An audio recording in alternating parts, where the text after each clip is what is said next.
the CommonWell Network Connection conversation. To just introduce myself, I'm Kevin Ferriter. I'm a Senior Product Manager in our Healthcare Solution and Innovation Group.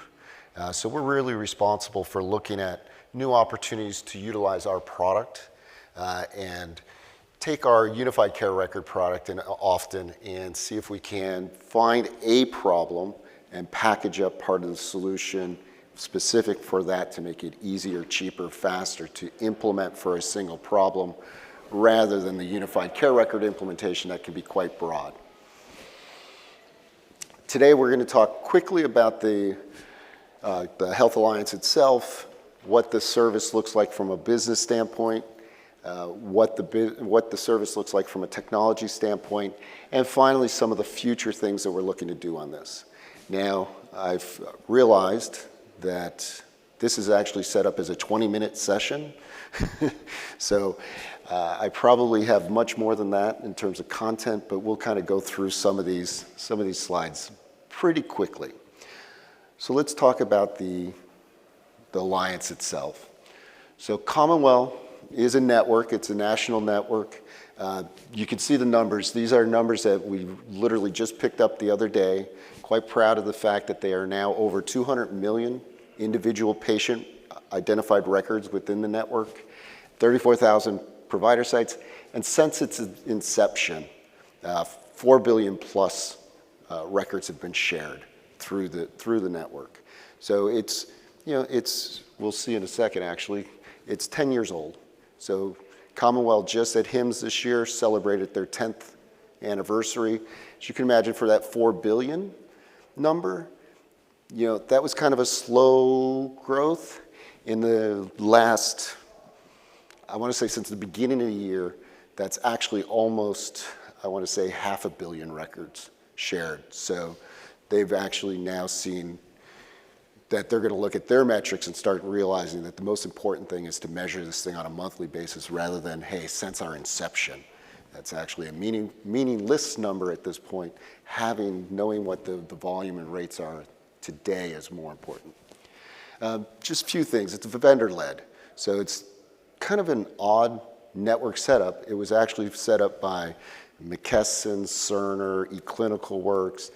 So it was vendors who came together and said, we need to make sharing data easier and make it easier for our customers. So it's a unique aspect of the network itself. Because of timing, I'm going to skip a couple things, but one thing is that this is actually, they bridge from CommonWell. CommonWell is actually an implementer on care quality. So they do bridge over to care quality. So while you get the data from CommonWell, there are options to actually get the data from care quality as well. So you can almost get a 2-for-1 hit with the one network. In terms of what they do, and we'll see on the next slide, this is unique to CommonWell from the other national networks. So patient linkage. They're going to take your demographics as you feed them in. You'll do a backload, but then you'll start feeding in demographics on a real-time basis. And what they're doing is linking that to other records that are already there. So they're actually creating a record locator service of all the patients within the network. So that record locator is very different than, say, an eHealth exchange or care quality. Both of those use a directed query. So I'm going to ask a very specific health system, do you have information about this patient? Whereas CommonWell, it's been their philosophy from the beginning. We want to understand who has data so that we can go get the data efficiently from the organizations that know this patient. So not broadcast it out, but have a real understanding. And we'll see that that's actually being tightened up even more as we go forward. So the last thing is obviously they're a data broker. So their last service is, once we've identified those patients, linked them together, figured out who has a record, now let's get you the documents from those participants.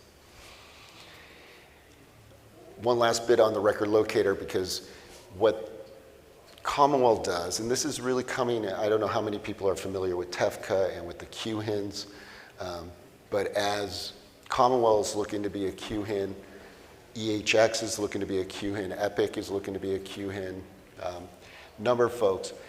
CommonWell is uniquely set up to already do this record locator service, and they'll move that more into what we would probably consider more of a true MPI as opposed to a record locator service. What the others are doing has basically been a geofencing.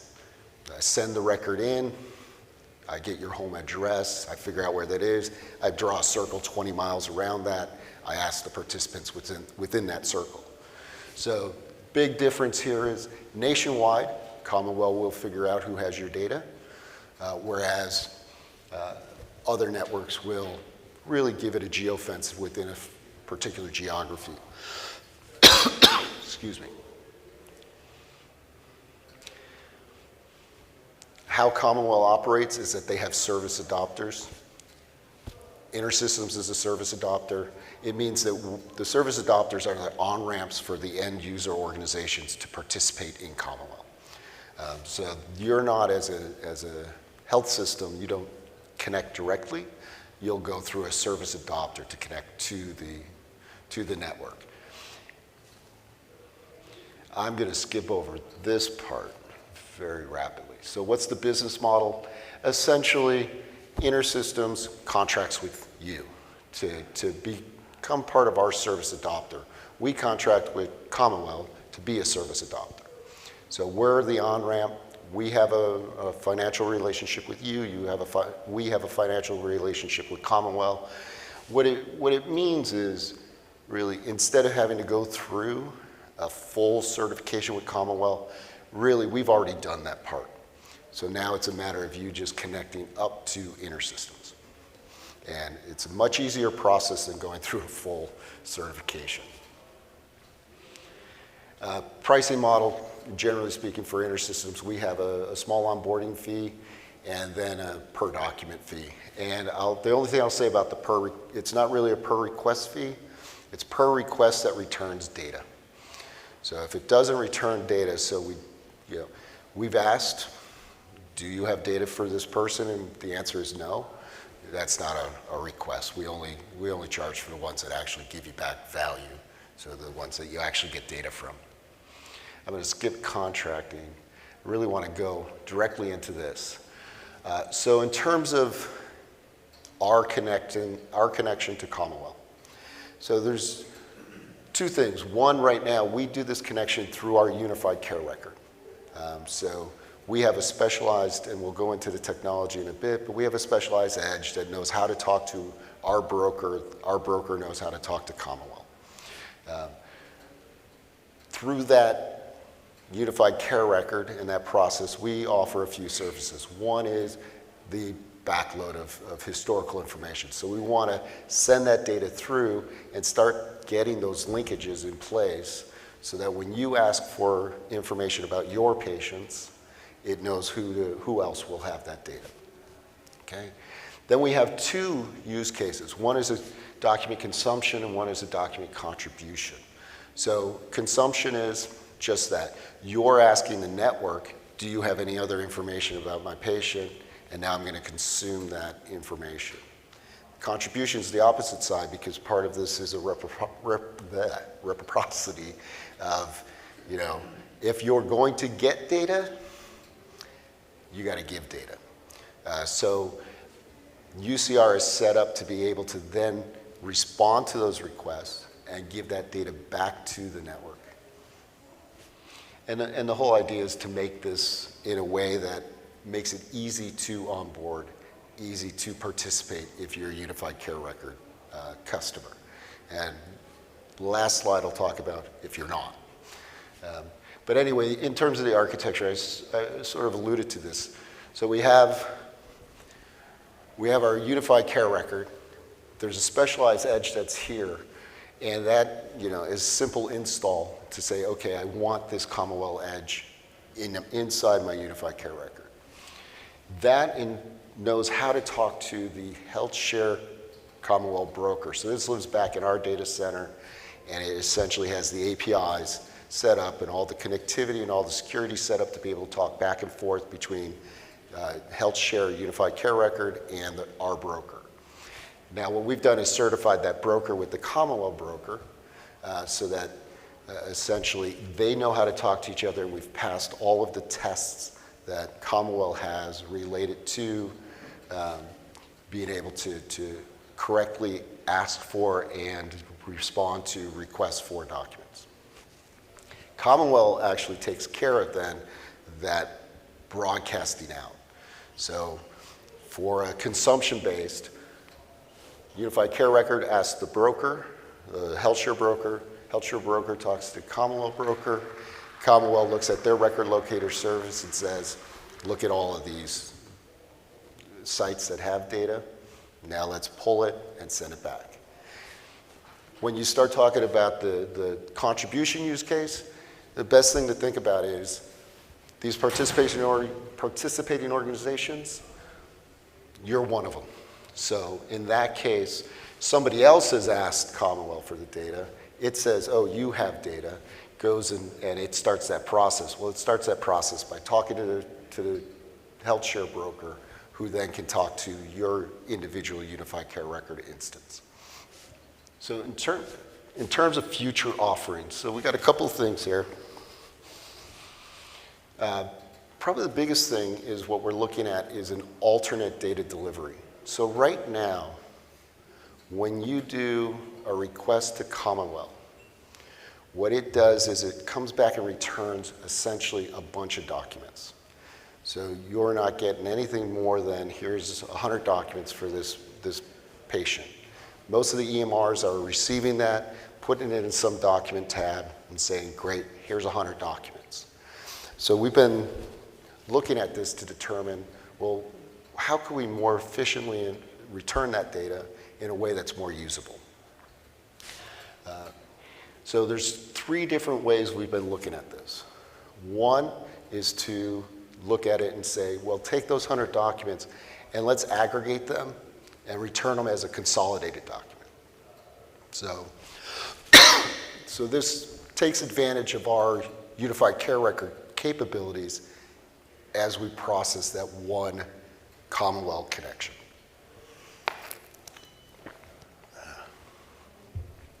So Unified Care Records allows you to aggregate and deduplicate this data across the documents and create one consolidated document. Normally, this is an offering that's been offered to our Unified Care Record customers. In this case, we want to take that same capability that they already have and make it available to non-UCR customers. The next one is to embed the actual clinical viewer from our Unified Care Record and make that available to you to embed within your EMR. So now you're not just getting it consolidated, but you're getting a structured view of the data across a number of tabs to be able to say, oh, here are my problems, here are my meds, here are my visits. So it just gives an easier way to look at the data within various tabs to be able to see the discrete data. So documents come as documents. So we're going to hand it to you. There's a human readable form of the document and a machine readable. Generally speaking, an EMR is going to show you the human readable form of the document. We're going to do, if we aggregate, we're going to take that machine readable version of it, pull it all together, create another document, send it on to you, and it's probably it'll be the human readable form of that consolidated document that you'll be able to see in an EMR. With the viewer, we'll take that document and now we'll parse it back out into a structured view of the clinical data. The last one we're looking at is taking that same data and saying, well, does it make sense to return it as a FHIR bundle? To be honest, that one's probably a little bit down the road in that I don't know that the need's going to be there immediately. People are very good right now. Most systems are very good at pushing out FHIR, not so much about taking it in. So as we continue to look at what the market is looking at, we're going to build all 3 of these. It's just a matter of which ones do we think people will benefit from. And then the kind of alluded to it, but the expanded offerings here, a couple things is we're looking at this as a way to now talk to non-healthcare or health share UCR customers. So until today, we really just marketed this and sold it to folks who already had our unified care record as a convenient way for them to onboard a common data source that most HIEs take advantage of and make it as simple, cheap, fast as possible to onboard it. Now we're looking at it and saying, well, if we can add this value add on top of just the documents, now does it make sense to expand that market beyond unified care record customers? And we think it does. And the other one is that we'll look to extend this to the other national networks. So we already are an implementer for care quality. We don't have any live customers on that. We've gone through the certification process. As soon as we have a live customer on it, we'd be then a true implementer of this. But we're looking at it to say not only would we want to do that, but then would we want to take this value add and apply it to that network as well. Same with EHX. We're in conversations with them about going ahead and contracting to be an on-ramp for that service. I'm going to say I've actually went through and stuck to my 20 minutes, which was I usually speak for a lot longer on this particular topic, but let's go ahead and ask questions. You mentioned that we would be participants in those networks. Does that participation, is it a full participation relative to governance and voting and the other things that would be available to participants in there? Yeah, so I'm going to answer it two ways. One, it's up to you what you want to do, but if you come through CommonWell, and you come through us to get on CommonWell, it doesn't preclude you from being an actual member of CommonWell as well, so that you can participate in anything around governance of the network itself and basically the number of use groups that they have. So just follow up then, separate fees if we were to do that than what we would be coming through you and paying to do that with them? It's a good question. I'll have to look if they actually charge for somebody to be a member. I don't believe they do. I'll have to look at that because that would be a direct thing with them. But I believe for CommonWell, they do not charge people to be a member. Really, their revenue comes from implementers. So, but I'll double check that, and my contact information will be up here. Feel free to reach out. Any other questions?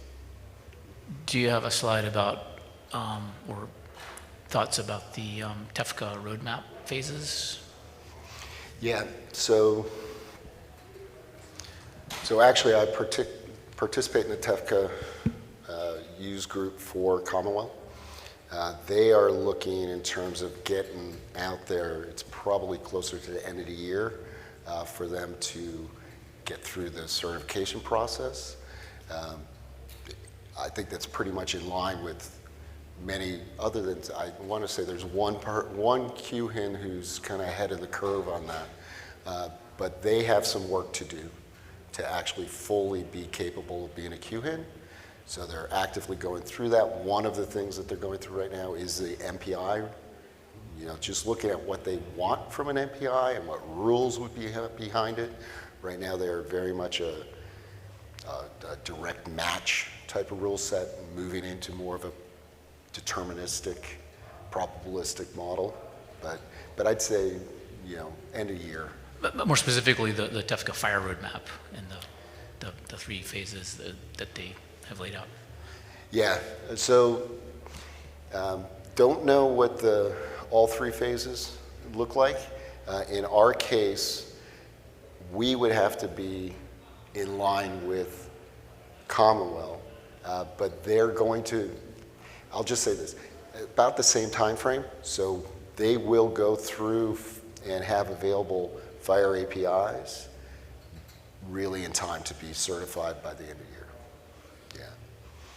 Yeah, but if you're utilizing our service, you don't have to do that. You could still go through an IHE type query or a Firebase query. We're going to offer up both. But we have to do it to CommonWell, and CommonWell, more importantly, as a QHIN, has to do that to the other QHINs. So it's still, what we try to do with this service is eliminate some of the requirements on our customers to actually be a full participant within that. Thank you for attending. If anybody does have any questions beyond this, feel free to contact either myself or my boss, Alex McLeod, and we can get you any information you require. Thank you.